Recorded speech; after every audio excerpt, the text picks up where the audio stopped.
네, 오늘 본문은 창세기 4장 25절, 26절입니다. 한 목소리로 크게 읽어보겠습니다. 시작. 아담이 다시 자기 아내와 동침하매 그가 아들을 낳아 그의 이름을 셋이라 하였으니 이는 하나님이 내게 가인이 죽인 아벨 대신에 다른 씨를 주셨다 함이며 셋도 아들을 낳고 그의 이름을 에노스라 하였으며 그때에 사람들이 비로소 여호와의 이름을 불렀더라. 아멘. 네, 오늘 설교의 제목은 가인, 아벨, 셋입니다. 다 알죠? 가인과 아벨과 셋이 누구인지 다 알죠? 근데 이제 오늘 말씀을 이해하려면 첫 번째 우리 지난주 하와에 대해서 설교했었는데 하와라는 이름의 뜻이 무엇이었는지 기억해 보는 게 중요해요. 하와라는 이름의 뜻이 무엇이었죠? 기억나시나요? 네. 여자 또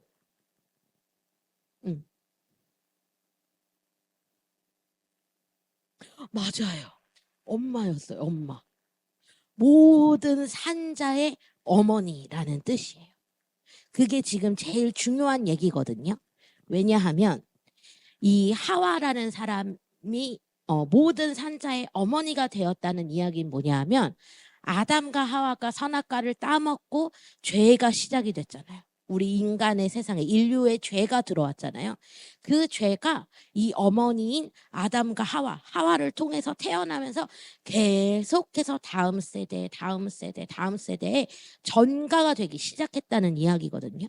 근데 그 전가가 시작된 첫 번째 아들이 바로 가인이었어요. 이 가인이 이름의 뜻이 무엇이냐면 소유, 획득. 이 히브리어로 카나라고 하는데요. 소유, 획득이라는 뜻이 있고요. 그 다음 가인에 더 가까운 말이 카인이라는 말인데 그거는 작살, 창 이런 뜻이에요. 한마디로 이름의 뜻이 소유하다, 획득하다. 이렇게 가져오는 거예요. 획득하다는 거. 내가 가져오는 거예요. 가지다. 그 다음 또 다른 뜻은 작살, 창. 아주 뾰족한 것으로 공격하는 거잖아요. 작살과 창이라는 거는. 그죠? 작살은 물고기 잡을 때 작살로 잡고. 그죠? 창 같은 것도 전쟁의 무기로 쓰잖아요. 창. 근데 그 이름의 뜻이 소유하다, 획득하다, 작살, 창 이런 류의 뜻을 가지고 있는 거예요. 그러니까 이 이름의 뜻만 봐도 가인이란 사람이 얼마나 소유욕이 강한지 그리고 얼마나 공격적인 사람인지가 벌써 알게 돼요. 우리가. 그죠? 그 다음 이름의 뜻을 먼저 한번 쭉 볼 건데 두 번째 아들이 누구죠? 아벨. 아벨이라는 뜻의 이름은 공허라는 뜻이에요. 덧없음. 그러니까 아벨이 결국은 가인에게서 죽임을 당했잖아요. 너무 덧없이 인생이 끝나버린 거예요. 너무 공허한 인생이 돼버린 거예요. 헛되게 죽었다는 것을 이야기하는 거예요. 그 다음 세 번째 아들이 누구죠? 셋. 셋의 이름의 뜻은 대치되었다는 것은 그 대신에 그 자리에 있는 걸 이야기하는 거거든요. 그러니까 아벨 대신에 셋이 그 자리에 온 거예요. 그 자리에 놓여진 거예요. 그래서 이름의 뜻에 노타라는 뜻도 있어요. 대치된 노타. 그래서 이 셋이라는 사람은 결국 죽은 아벨을 대신해서 하나님이 보내주신 아들이다라는 뜻인 거예요. 이 사람들을 한번 쭉 더 살펴보려면 사실은 사장 전체를 한번 훑어봐야 돼요. 그래서 오늘 성경을 다 읽진 않겠지만 그렇지만 그 성경 속에 있는 사건들을 쭉 정리하면서 한번 설교를 해볼 거예요. 첫 번째 나오는 게 가인과 아벨 사건의 첫 번째 시작이 뭐죠? 네. 가인과 아벨 사건은 뭘 얘기하는 거예요? 네? 맞아요. 누가 누구를 죽였죠? 가인이 아벨을 죽였어요. 이 사건의 시작점이 되는 일이 뭔가요? 맞아요. 가인의 제사와 아벨의 제사. 이 가인과 아벨이 제사를 드리기 시작한 거예요. 가인과 아벨 둘 다 지금 누가 먼저인지는 알 수가 없어요. 그런데 둘 다 하나님께 제사를 드렸어요. 근데 아마도 굉장히 비슷한 시기에 드렸을 거예요. 서로의 제사를 볼 수 있었을 정도면, 그죠? 굉장히 비슷한 시기에 드렸을 거다라고 추측을 해볼 수 있어요. 근데 가인은 무엇으로 제사를 드렸죠? 농사를 짓는 사람이었어요. 그래서 자기가 농사지은, 열심히 노력해서 농사지은 그 결과물인 농작물로 제사를 드렸어요. 근데 이 농작물로 제사를 드릴 수 있기까지 대략 얼마 정도의 시간이 걸렸을까요? 하루 아침에 그냥 테크 이 열매가 나왔을까요? 그렇죠. 그죠? 그러니까 이거를 계속해서 살피고 키우고 자신의 온 시간과 힘을 다해서 키운 그 농작물로 제사를 드린 거예요. 근데 아벨은 뭘로 드렸죠? 새끼 양인데 중요한 건 그 어떤 양? 자기 양의 맞아요. 첫 새끼. 그리고 그 기름으로 제물을 드렸어요. 그런데 결과가 어땠죠?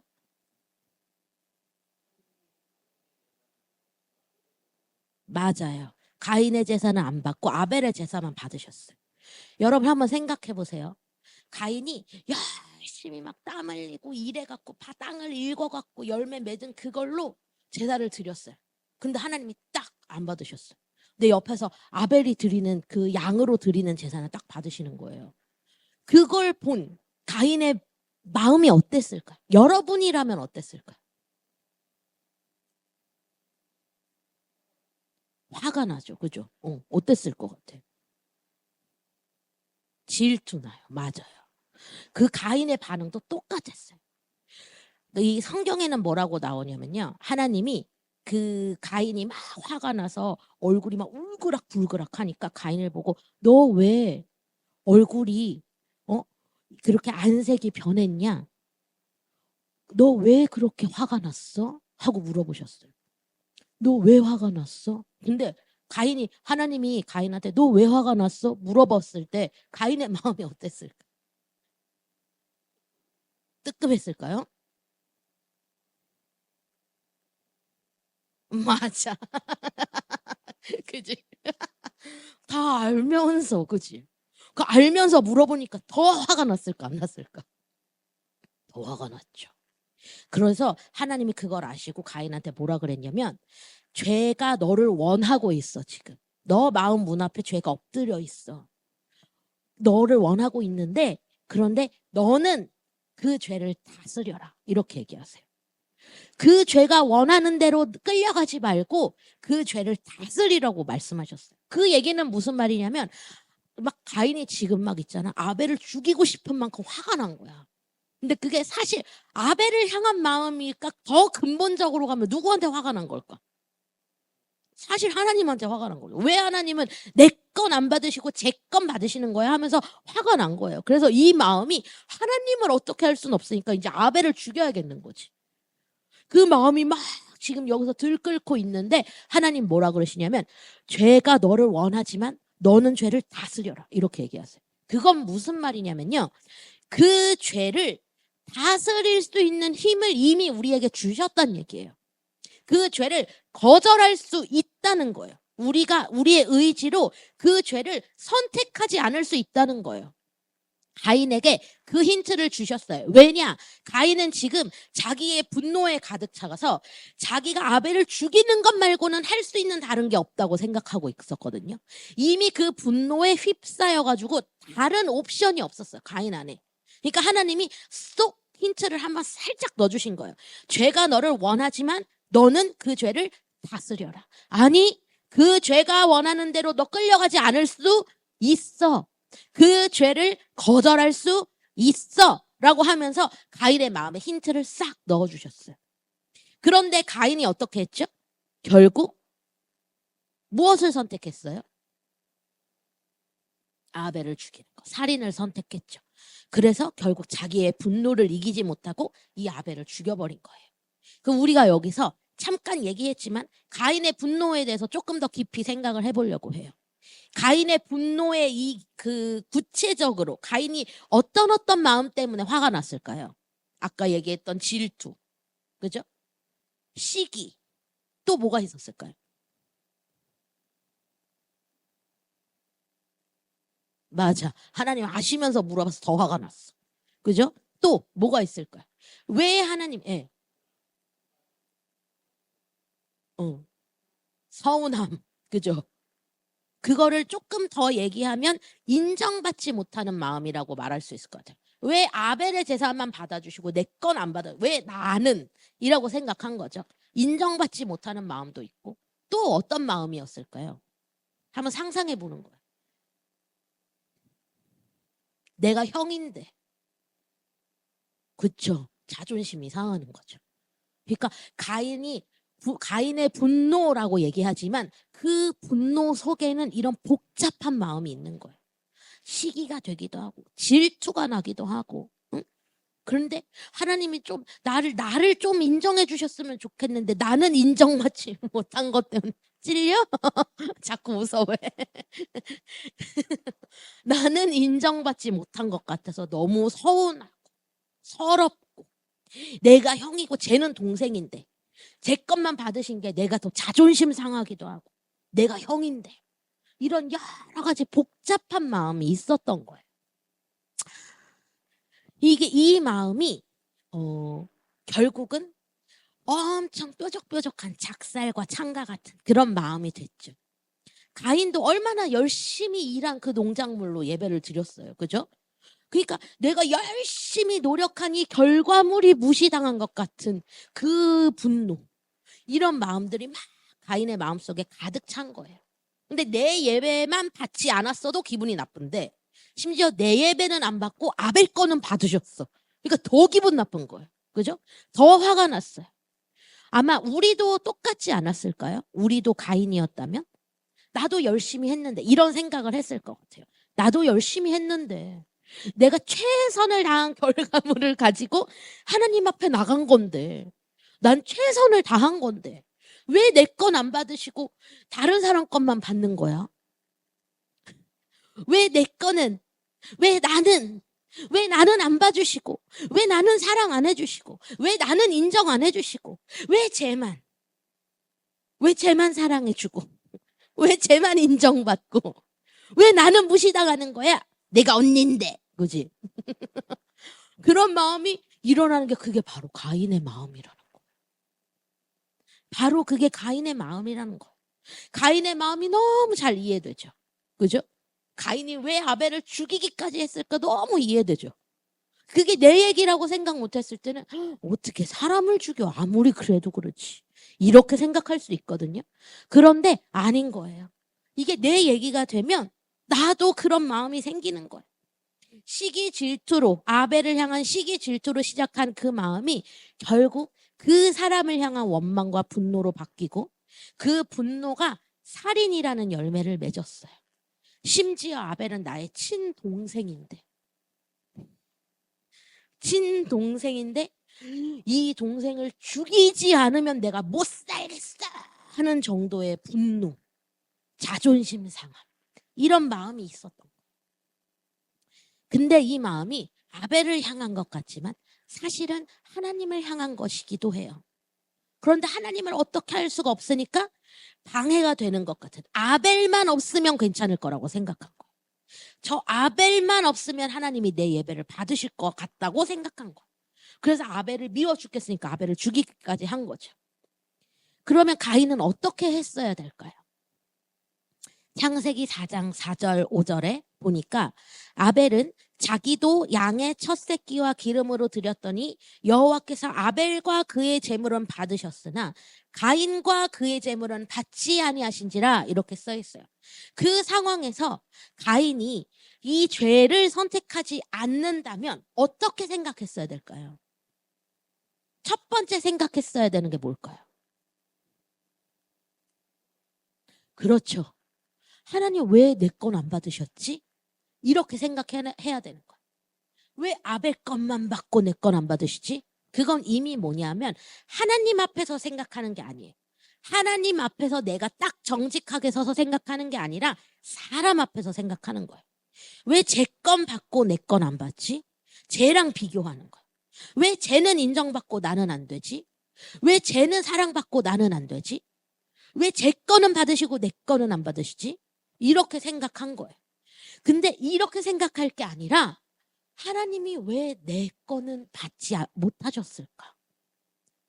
뭐가 문제였을까? 내 거를 받으실 수 없었던 이유가 뭘까? 이거를 생각했어야 되는 거예요. 그러니까 두 개의 대상을, 아벨의 제사와 자기의 제사를 딱 놓고 비교하면서 왜 내 건 안 받으시지? 같은 왜인데 이 근본의 생각이 다른 거예요. 두 개를 딱 놓고 비교하면 왜 제 것만 받고 내 건 안 받아? 이렇게 되지만 하나님 앞에서 생각하면 내게 뭐가 문제였을까가 정말로 알고 싶은 왜가 나오게 돼요. 그러니까 사람과 비교해서 생각하는 게 아니라 하나님 앞에서 정직하게 나를 바라볼 수 있어야 됐어요. 근데 그걸 못한 거예요. 만약에 가인이 정직했다면, 그랬다면 이 두 사람의 재물을 놓고 하나님이 비교해서 난 아벨께 더 좋아 해서 받으신 게 아니라는 것을 가인이 알 수 있었을 거예요. 하나님이 굳이 가인 것은 받지 않을 이유가 있었던 거예요. 아벨의 것은 받고 가인의 것은 받을 수 없는 이유가 하나님께 있었던 거예요. 그러니까 하나님이 힌트를 주신 거예요. 가인 건 받지 않고 아벨 건 받으면서 가인이 스스로 생각할 수 있는 상황을 주신 건데, 그런데 인간이 죄인이란 얘기가 딱 이 죄가 이미 죄인인 상태로 가인이 태어났다는 얘기가 바로 여기서 증명이 되는 거예요. 사실 하나님 앞에서 내가 뭐가 문제였을까를 생각할 수 있는 상황이었는데 죄인인 우리는 그렇게 생각을 할 수가 없는 거예요. 화만 나는 거예요. 왜 그럴까요? 왜 그렇게 생각이 안 되고 화가 날까요? 죄인이란 얘기가 무슨 뜻일까? 구체적으로. 뭐냐 하면 죄인이란 얘기는 이미 내가 1번이란 얘기거든요. 내가 1번이야. 하나님께 물어볼 이유도 없어.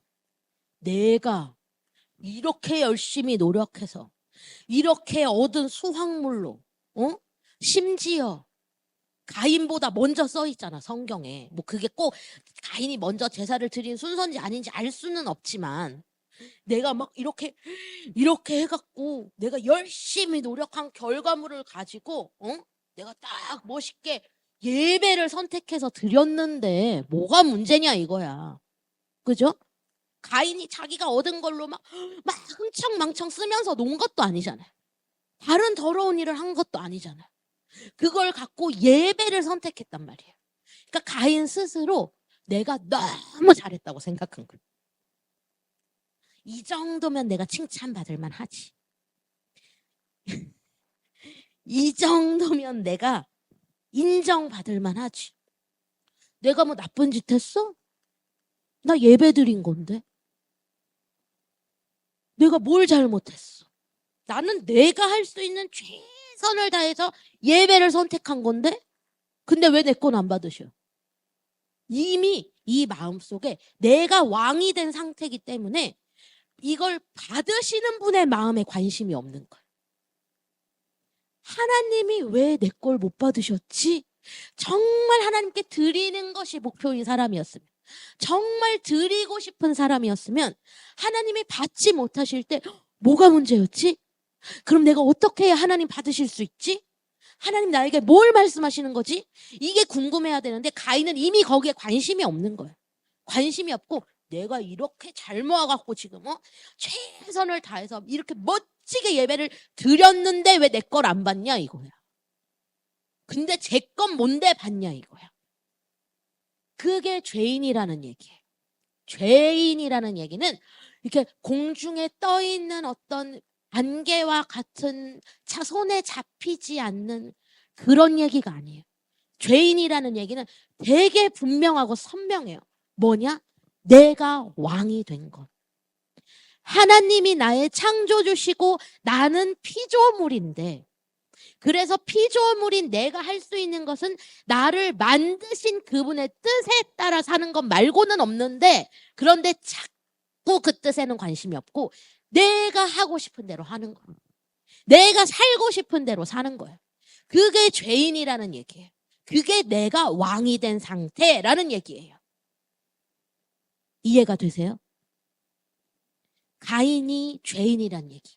우리가 죄인이란 얘기는 바로 이 지점을 얘기하는 거예요. 하나님이 가인이 제사를 드릴 때 그 가인의 중심을 아셨을까요? 모르셨을까요? 다 아셨죠. 그게 히브리서 11장 4절에 나와 있어요. 한번 읽어드릴게요. 믿음으로 아벨은 가인보다 더 나은 제사를 하나님께 드림으로 의로운 자라 하시는 증거를 얻었으니 하나님이 그 예물에 대하여 증언하심이라. 그가 죽었으나 그 믿음으로써 지금도 말하느니라. 무슨 얘기냐면 아벨의 제사에는 믿음이 있었다는 거예요. 다시 말하면 아벨의 중심에는 하나님을 향한 마음이 있었다는 거예요. 하나님을 향한 사랑, 하나님을 향한 신뢰, 하나님이 왕 되신 것, 그 믿음이 있었다는 거예요. 막 이런 얘기들이 있어요. 제사는 피 흘림이 있어야 제사다. 하나님이 이미 가죽옷 사건 때 아담과 하와가 죄지었을 때 나뭇가지를 옷 입은 걸 보고 하나님이 동물의 가죽을 벗겨서 옷을 만들어 주셨잖아요. 그게 첫 번째 제사라고 보는 사람들이 있어요. 그러니까 그 피 흘림이 있어야만 제사를 드릴 수 있다는 거예요. 그래서 오늘도 우리는 예수 그리스도께서 이미도 2000년 전에 십자가에서 피 흘리신 그것으로 우리를 구원하셨기 때문에 예배를 드릴 수 있는 거지, 예수 그리스도의 보혈이 없으면 오늘 우리도 하나님 앞에 나갈 수 없거든요. 그래서 이 피 흘림이 굉장히 중요한데, 이미 아담과 하와가 가죽옷을 입으면서 그 피 흘림이 중요하다, 이 핵심, 그리고 거기에 포함되어져 있는 구원자 예수 그리스도에 대한 그림자를 봤을 거라고 생각하는 거예요. 그래서 이것을 자기의 자녀인 가인과 아벨에게도 분명히 전수했을 거다. 이제 이렇게 생각하는 사람들도 많고 그것도 일리가 있는 말이에요. 그런데 정확하게 하나님이 성경에 그것 때문이다라고 써놓진 않았어요. 다만 이 제사에 대해서 말씀하신 그 한 곳이 뭐냐면 히브리서 11장 4절인 거예요. 아벨의 제사에는 믿음이 있었다. 근데 이 믿음에 예수 그리스도를 향한 믿음도 포함되어 있겠죠. 그죠? 그 구원자에 대한 믿음도 포함되어 있겠죠. 그 얘기는 아벨은 자기의 자신이 스스로 나의 어떠함으로는 하나님 앞에 나아갈 수 없는 죄인인 상태라는 것을 알았다는 얘기도 되겠죠. 그죠? 그 하나님, 나를 창조하시고 나에게 있어서 권위가 있으신 그 하나님을 신뢰하는 그 믿음이 있었다는 얘기도 되겠죠. 그죠? 그러니까 이 믿음으로 아벨이 드린 제사에는 다시 말하면 딱 한 가지, 아벨과 하나님의 살아있는 믿음의 관계가 있었다는 얘기예요. 제가 지금 힐웨이 처치 예배, 지금 4번째 예배죠. 4주간 예배 설교를 준비하면서 우리 교회의 핵심은 하나님과의 관계겠구나 라는 생각을 해요. 모든 예배 때마다 관계에 대한 이야기를 안 할 수가 없어요. 왜냐? 하나님은 살아계신 분이거든요. 하나님이 죽어있는 분이 아니란 말이에요. 하나님이 성경책에 있는 글자가 아니란 말이에요. 그 성경이 살아있어서 오늘 하나님이 그 성경의 말씀들을 통해서 나를 만나주신단 말이에요. 그런데 하나님과 관계가 없다는 건 어딘가 삐꾸가 나 있다는 얘기거든요. 그러니까 이 관계가 너무 중요한 거예요. 이 관계가 살아있어야 오늘 우리가 가인과 같은 선택을 안 할 수도 있고요. 가인과 같은 선택을 하고 나서라도 내가 이건 정말 아니군 하고 돌이킬 수도 있어요. 이 관계가 너무 중요한 거예요. 그래서 오늘 우리는 이 믿음을 하나님과의 관계라는 맥락에서 더 생각해 볼 거예요. 하나님이 아벨의 제사에는 믿음이 있었다고 그래요. 하나님이 보시기에 아벨의 중심에 하나님을 향하고 있는 마음이 있었던 거예요. 가인의 예배에는 자기를 향하고 있는 마음이 있었어요. 드리는 나. 이게 더 관심이 있었던 거예요.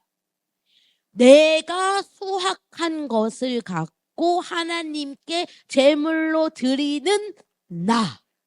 여기로 다시 돌아오는 거예요.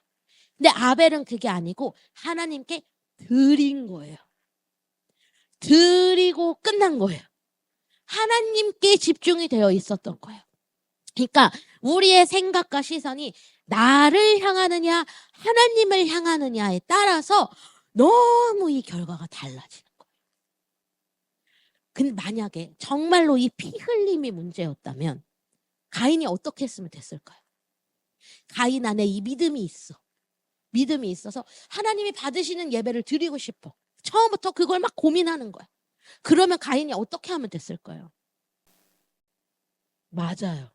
드리는 나를 생각하지 말아야죠. 그죠? 하나님께 너무 드리고 싶은 그 마음이 먼저 있어야죠. 근데 그 마음이 진짜 있었다면 가인이 어떻게 했으면 될까? 만약에 이 피 흘림이 진짜 문제였다면. 피 흘림이 있어야만 제사다라는 교육을 이미 받은 상태야. 그랬으면 근데 가인은 자기가 지금 그 하는 게 농산물밖에 없잖아요. 농작물밖에 없잖아요. 근데 제사를 드리고 싶은데 피 흘림이 없어. 자기 걸로는 피 흘림이 있는 제사를 드릴 수가 없어. 그럼 어떻게 하면 돼요? 그쵸? 아벨한테 말하면 되죠. 그죠? 근데 그거를 할 수가 없는 거야. 하고 싶지도 않은 거고. 왜?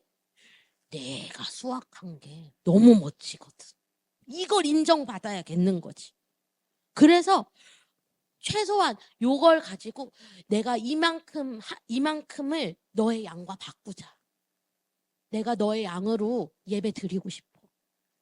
그러니까 마음이 있으면 무슨 말을 하고 싶은 거냐? 이건 상상의 나래예요. 무슨 말을 하고 싶은 거냐면 마음이 있으면 하나님께 초점을 맞춰서 할 수 있게 여러 가지 생각을 바꿔볼 수 있는 거예요. 내 방법만 고집하지 않을 수 있거든요. 그런데 마음이 이미 나에게 있으면 내 방법이어야만 하는 거예요. 이 방법을 인정하지 않는 하나님이 너무 미운 거예요. 그리고 제대로 한 사람을 죽이고 싶은 거예요. 이게 인간의 죄인됨인 거예요. 내 분노가 주로 언제 일어나냐면 내 말을 듣지 않을 때. 내가 원하는 대로 하지 않을 때. 너무 찔려? 예원이? 내 생각대로 하지 않을 때. 내가 계획한 대로 하지 않을 때. 내가 맞는데 자꾸 아니라고 할 때. 이럴 때 화가 나거든요. 뭐냐 하면 분노가 일어나는 이유는 가장 근본적으로 내가 왕인 상태에 있기 때문에 그런 거예요. 가인은 오늘 그 중심을 포기하지 못했어요. 그래서 하나님이 그런 가인의 상태를 이미 아시고 가인의 제사는 받을 수가 없는 거죠. 받을 수가 없는 상태였던 거예요. 근데 가인이 알아차릴 수 있도록 하나님이 계속 힌트를 주셨죠. 첫 번째 힌트는 뭐였냐면 가인의 제사를 거절하신 거였어요. 그게 힌트인데 거기서 더 화가 난 거지. 그죠? 그때 딱 알아차려야 되는데 내가 뭔가 잘못했구나. 이렇게 생각해야 되는데 왜 내 걸 안 받아? 이렇게 된 거죠. 어? 그러고 나서 하나님 두 번째 힌트를 주셨죠. 죄를 다스려. 죄가 지금 네 앞에 있어. 그런데 너가 그걸 다스려야 돼. 다스릴 수 있어. 라고 했는데 그렇게 노골적으로 하나님 말씀하셨는데도 가인은 그 죄를 따라가기를 선택했어요. 다스리긴 뭘 다스려. 내가 열받아 죽겠는데. 이제 지금 저걸 죽여야지 살려 그럼? 이렇게 된 거예요. 그래서 결국 가인이 아벨을 죽인 거죠. 이 가인의 제사를 볼 때 우리가 생각해 볼 만한 게 또 한 가지 있어요. 뭐냐면 과연 오늘 우리의 예배는 하나님께 집중이 되어 있는가? 이 가인의 제사를 가인 같은 사람을 향해서 종교적인 사람이라고 얘기하고요. 아벨을 향해서 신앙인이라고 얘기해요. 그 차이가 뭐냐면 아벨은 하나님께 관심이 있었던 거예요. 하나님과 살아있는 관계 속에서 예배를 드렸어요. 근데 가인은 나에게 관심이 있었어요. 그래서 나를 위해서 예배를 드리는 거예요. 내가 주일날 교회 와갖고 얼마나 많이 봉사하고 헌신하는데, 내가 헌금을 얼마나 하는데, 내가 11조를 얼마나 하는데, 내가 얼마나 주중 예배도 나가고 새벽 예배도 나가고, 내가 일주일에 기도를 몇 시간을 하는데, 내가 성경을 몇 장을 읽는데 일주일에, 내가 평생 성경을 몇 독을 했는데, 이런 걸로 내가 잘하고 있다고 생각하는 사람이 바로 종교적인 사람인 거예요. 보세요. 가인도 제사를 드렸다니까요.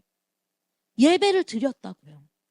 근데 하나님이 그 가인의 예배를 받지 않으신 거라고. 가인이 딴짓을 한 게 아니라고. 근데 왜 안 받으셨냐? 정작 그걸 하면서도 관심은 나에게만 있었거든요. 하나님께 있지 않았거든요. 그래서 내가 한 걸 내가 계수하고 있는 거예요. 오늘 우리로 얘기하면 내가 헌금을 얼마나 했는데, 내가 11조를 얼마나 냈는데, 내가 말씀 암송을 얼마나 많이 했는데, 잠언을 내가 벌써 17절인가? 몇 절까지 했지? 17절인 것 같아요. 내가 벌써 17절을 암송했는데, 내가 찬양을 얼마나 잘하는데, 응?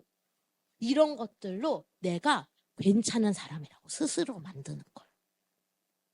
그런 나에게 관심이 있는 사람이 드리는 예배가 바로 종교적인 예배라는 거예요. 예배를 드릴 때는 하나님께 관심이 있어야 돼요. 하나님께. 우리는 종교인이 아니라 신앙인이 되어야 돼요. 그리고 우리의 삶이 온전히 다 예배가 되어야 해요. 예배 시간에만 예배드리고 삶 속에서는 내 멋대로 사는 사람이 종교인일까요? 신앙인일까요? 종교인이죠. 그죠? 그러니까 내 삶도 예배여야 되는 거예요. 하나님 앞에서 살아야 되는 거예요. 그런 사람이 주일날 예배 왔는데 나 이러면서 예배 드릴 수 있을까요? 없죠. 그런 사람은 주일날 예배 오면 너무 갈급해요. 하나님의 마음을 너무 알고 싶고, 하나님 사랑을 너무 느끼고 싶고, 하나님과 그 사랑의 교제를 하고 싶어요. 그래서 하나님께 관심이 가거든요. 그런 사람이 신앙인인 거예요. 여러분 한번 스스로 생각해 보세요. 한평생을 9년 살았으면 9년 한평생을 40년 넘게 산 우리들은 이게 40년의 시간을 한번 생각해 보자고. 나는 종교인으로 살았나 신앙인으로 살았나. 내 안에 그 살아계신 하나님과의 관계가 반짝반짝 살아있었던 게 몇 번이나 되나. 평생을 생각해보고 지난 한 주도 한번 생각해보세요. 지난주 월요일, 화요일, 수요일, 목요일, 금요일 얼마나 하나님 앞에서 이 신앙인으로 사셨어요. 이게 우리의 본 모습인 거예요. 이게 우리의 실체예요. 막 그럴듯하게 예배드리고 막 되게 괜찮은 사람인 것 같죠. 우리는 막 특별해. 홈스쿨도 하고, 응? 우리 가족은 개척해서 교회도 이제 세우고 같이 예배도 드리고 예배 때마다 막 은혜도 받고 우리 되게 특별한 것 같죠. 아니요. 이 시간 잠깐 특별한 건 아무 의미 없어요. 이 시간 잠깐 반짝해갖고 은혜 받는 거 아무 의미 없어요. 받아놓고 일주일 내 맘대로 살면 이 시간 이 예배도 종교적인 예배로 전락해버리는 거예요. 내가 어떻게 사느냐가 너무 중요해요. 내 삶을 어떻게 살아내느냐가 너무 중요한 거예요. 우리가 그것에 깨어있는 우리들이 되기를 소원합니다. 깨어 있었으면 좋겠어요. 자, 이제 곧 끝나요. 조금만 기다려봐요. 이게 너무 중요한 얘기였어요. 근데 이런 가인을 향해서 하나님은 얼마나 긍휼의 하나님이냐면 표를 주세요.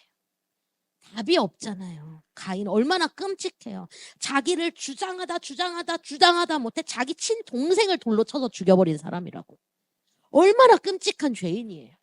이런 사람은 지금 이 세상에 존재해도 세상 사람들에게, 안 믿는 사람들에게도 온갖 욕을 다 먹을 사람이라고. 그런데 그 가인을 하나님이 쫓아내셨어요. 쫓아내시니까 가인이 얼굴도 두껍지. 뭐라 그러냐면 제가 누군가에게 죽임을 당할 것 같아요. 너무 무서워요. 이런 생각 왜 해요? 자기가 살인자니까 하는 거야. 다른 사람도 나를 죽일 수 있는 거거든. 그러니까 너무 무서운 거야.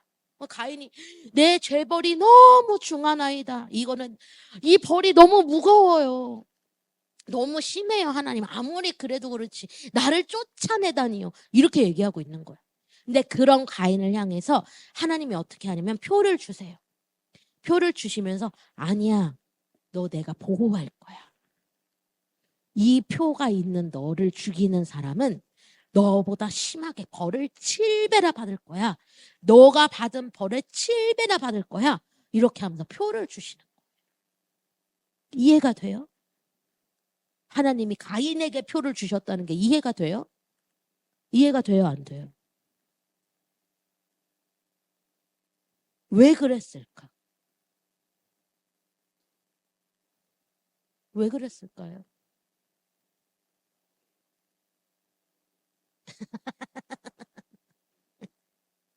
맞아요. 이게 우리로서는 이해할 수 없는 하나님의 사랑인 거예요. 근데 가인이 이 표를 받은 게 왜 중요한 줄 알아요? 왜 중요한 줄 알아요? 오늘 가인을 향한 그 하나님의 사랑이 있기 때문에 우리도 구원을 받은 거예요. 우리가 가인보다 나은 사람이에요? 나는 누구 죽이진 않았으니까 나는 가인보다 나라고 말할 수 있어요, 지금? 없어요. 가인처럼 자기중심적인 사람이잖아요, 우리는. 그죠? 그래서 맨날 싸우잖아요. 그죠? 맨날 싸우고, 맨날 화나고, 맨날 짜증나고 하는 이유가 가인 같아서인 거예요. 그런데 그런 우리를 구원하시기로 작정하신 하나님의 사랑, 이게 우리가 이해할 수 없는 부분인 거예요. 나라도 나 같은 사람은 버릴 것 같거든요. 나같이 막 사는 사람은 나여도 버릴 것 같아. 어떻게 나를 사랑해? 누군가가. 말도 안 되는 거예요. 근데 이 공의로우신 하나님이, 죄를 죽기보다 더 싫어하시는 그 하나님이 우리를 위해서 대신 죽기로 작정하신 거예요. 하나님이 지금 선악과 사건 이후로 계속해서 그 사인을 보여주고 계세요. 아담과 하와에게 가죽 옷을 입히셨고요. 그죠? 아벨의 제사를 통해서도 보여주시고요. 그죠? 그리고 지금 가인에게 표를 주시면서도 보여주세요. 그런데 결정적으로 오늘의 본문에 나오는 한 사람을 통해서 보여주세요. 오늘 본문 한번 보여주시겠어요? 네, 26절 함께 읽어볼게요. 시작. 셋도 아들을 낳고 그의 이름을 에노스라 하였으며 그때에 사람들이 비로소 여호와의 이름을 불렀더라. 예, 너무 중요한 얘기예요. 처음에는 셋이 중요하다고 생각했어요. 왜냐하면 셋이 있었기 때문에 그 계보를 통해서 다윗이 나오고 그 계보를 통해서 예수 그리스도를 보내주셨거든요. 그러니까 예수님의 족보를 쭉 타고 올라가면 그 조상이 셋이에요. 셋. 셋의 계보를 통해서 하나님이 예수님을 보내주신 거예요. 그래서 사실 셋이 굉장히 중요해요. 중요한데 오늘은 에노스에 더 집중해서 볼 거예요. 에노스는 셋이 몇 살 때 낳은 아들이게요? 딩동댕. 셋이 105세 때 낳은 아들이에요. 이 에노스는. 근데 이 에노스의 이름의 뜻이 뭐냐면요. 놀라지 마세요. 사람. 죽을 수밖에 없는 존재. 그리고 이 에노시, 이걸 에노시라고 하거든요. 에노스가 히브리어로 에노시인데 이 에노시의 기본 어근이 되는 아나시가 있어요. 아나시.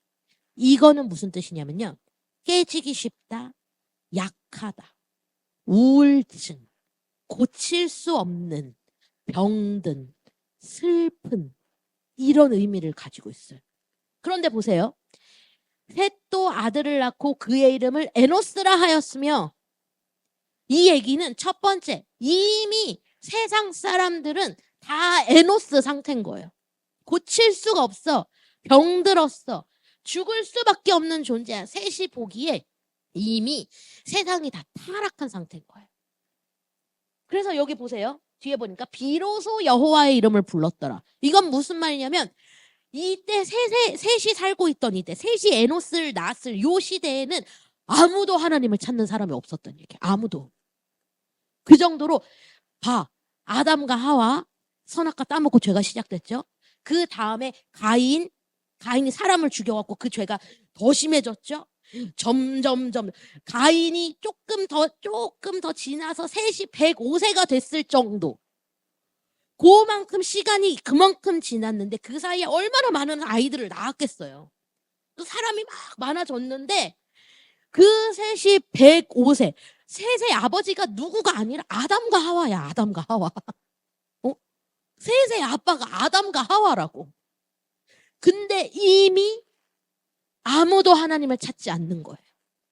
아무도 하나님을 찾지 않는 지경에 이르는 거예요. 그러니까 셋이 봤을 때 이 세상이 타락할 대로 타락한 거죠. 완전히 그냥 고장나 버린 거예요.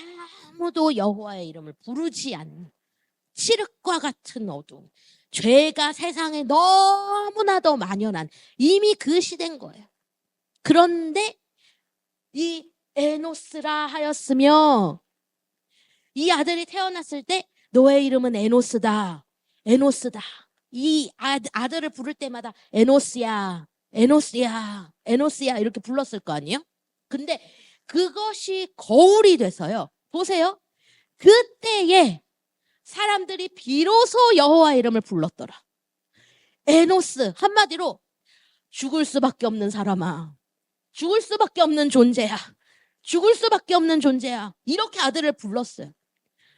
그때부터 사람들이 그걸 듣고 내가 죽을 수밖에 없는 존재구나를 자각하기 시작한 거예요. 깨닫기 시작한 거예요. 그러면서 비로소 여호와의 이름을 불렀더라. 이렇게 말씀하세요. 이게 무슨 말이냐면요. 우리가 언제 하나님을 찾을까요? 언제? 죽고 싶을 때. 내가 죽을 수밖에 없는 존재라는 사실을 깨달을 때 하나님을 찾는 거예요. 생각보다. 지금 예원이도 우리 막 이 설교하고 가인의 마음을 막 파헤치니까 막 혼자 자기 얘기인 것처럼 찔려갖고 막 민망해서 웃고 그러죠. 그죠? 근데 그걸 뭐라고 하냐면 내 죄를 겨울처럼 직면한다고 얘기하거든요. 근데 내 죄를 직면해야 피하지 말고 거울로 상세히 보듯이 딱 이렇게 마주보고 있을 때야 내가 예수님이 필요한 존재라는 걸 알게 돼요.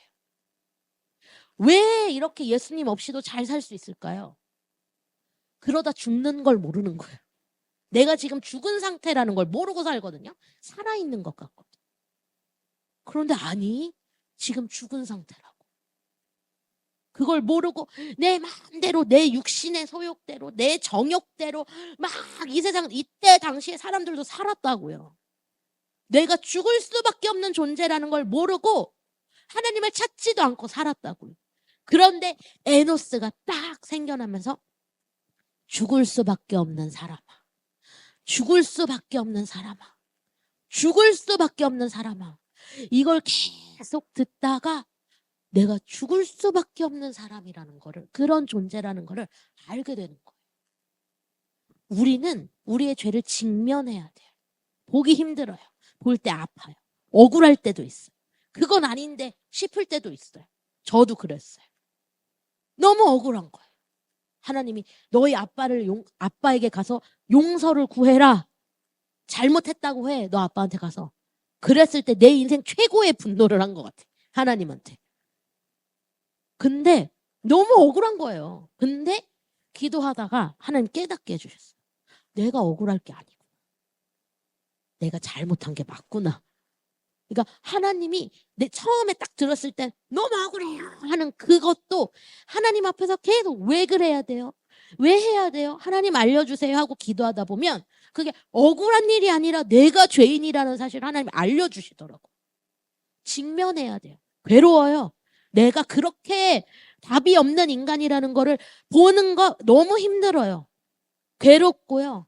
막 너무 수치스럽고 인정하고 싶지 않아요. 그런데 여기서 비밀은 그걸 용기를 내서 정직하게 직면하고 인정하는 사람이어야만 내가 여호와의 이름이 필요하다는 사실을 알 수 있어요. 그 자리에 있어야 예수 그리스도의 그 구원의 복음이, 그 십자가가 가장 선명하게 보이는 거예요. 여러분 피하고 다니시면 안 돼요. 내가 죄인이라는 사실을 피하고 다니시면 안 돼요. 하나님이 보여주실 때마다 그냥 계속 보는 거예요. 근데 그렇게 해서 점점 그 핵심으로 딱 들어가서 거기에 있는 정말 죽을 수밖에 없는 이미 죽어 있는 존재인 나를 직면해서 바라볼 때, 그때서야 비로소 이 성경에 쓰여 있는 예수 그리스도가, 이 십자가 사건이 온전히 내 거가 돼요. 그 구원이 온전히 내 거가 돼요. 피해 다니지 말고 그 핵심을 놓치지 말고 직면해서 온전히 그 핵심으로 들어가시기를 바랍니다. 왜냐하면 바로 그곳에 예수님이 계시기 때문에 그렇습니다. 우리 이 시간에 잠깐 묵상하면서 기도했으면 좋겠어요.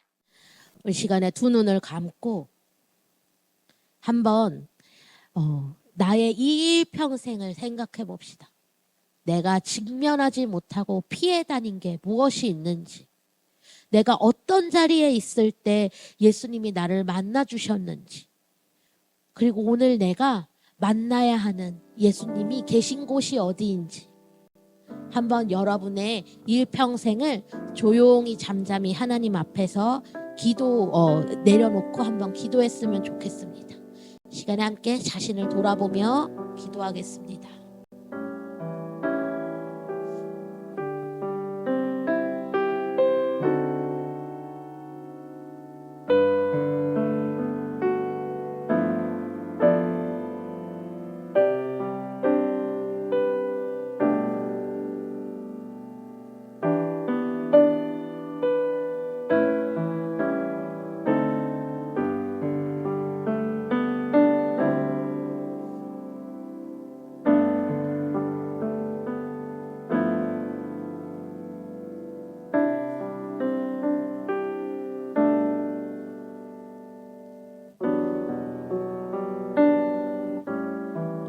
오늘 내가 이 자리에 오기까지 내가 얼마나 가인과 같은 사람이었는지, 그런 나를 하나님이 어떻게 인도하셨는지, 내 삶의 사건마다 순간마다 정말 너무너무 하나님이 필요할 때 나를 찾아오셨던 그 하나님을, 그 은혜로 잠깐 살았다가 또 어떻게 놓치며 나로 다시 돌아갔는지, 이 시간 함께 잠잠히 다시 한번 주님 앞에 기도하겠습니다. 하나님, 제가 이런 사람입니다 하며 주님 앞에 기도합시다.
우리 이 시간에 함께 이 찬양합시다.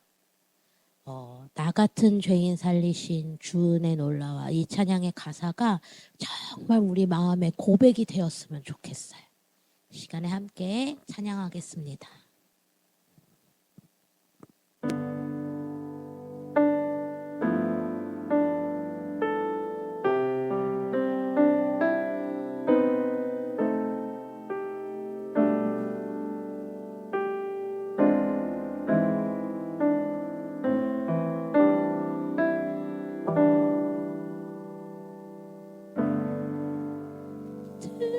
죄인 살리신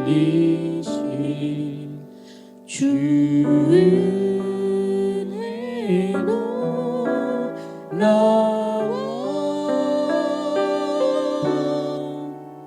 잃었던 생명 찾았고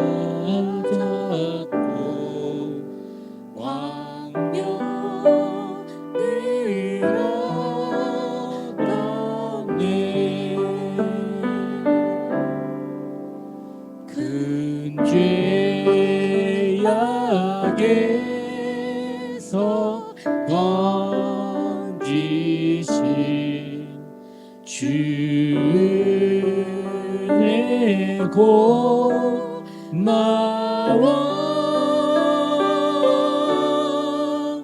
나 처음 믿은 그 시간 귀하고 귀하다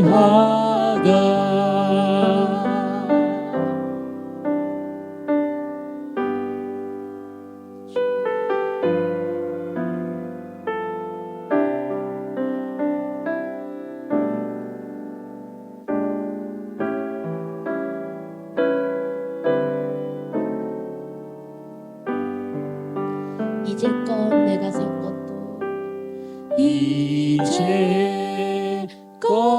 내가 산 것도 주님의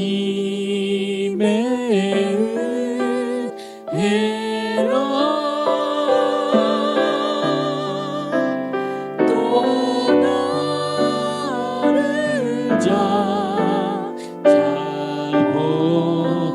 본향에 인도해 주시리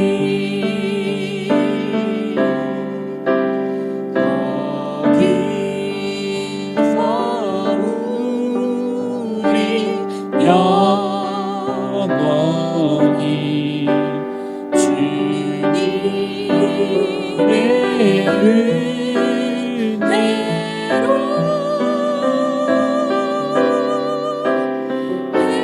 해처럼 밝게 살면서 주 찬양하리라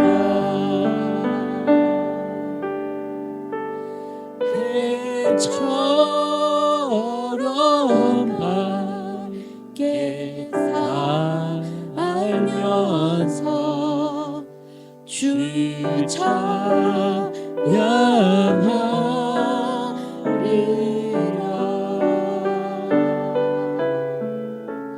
주 찬양하리라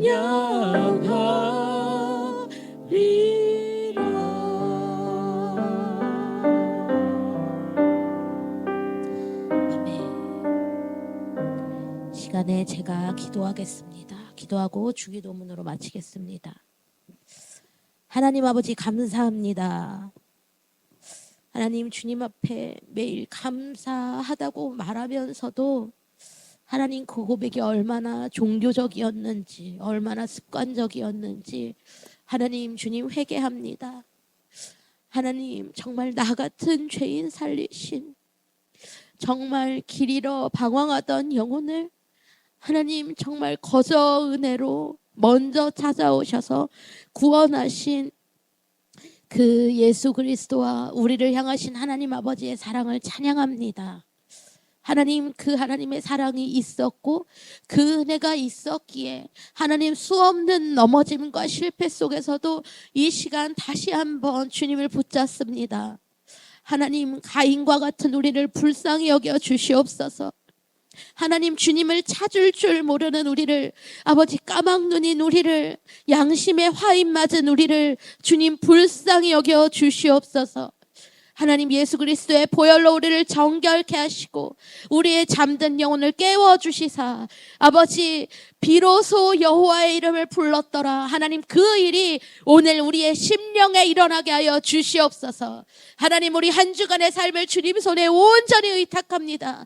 하나님, 내 힘으로 살지 않게 하시고 아버지 날마다 주님을 찾고 찾으며 주님을 만나는 하루하루를 살 수 있도록 주님 도와주시옵소서. 오늘 우리의 예배 가운데 함께 하신 주님께 감사드리며 살아계신 예수님의 이름으로 기도했습니다. 아멘.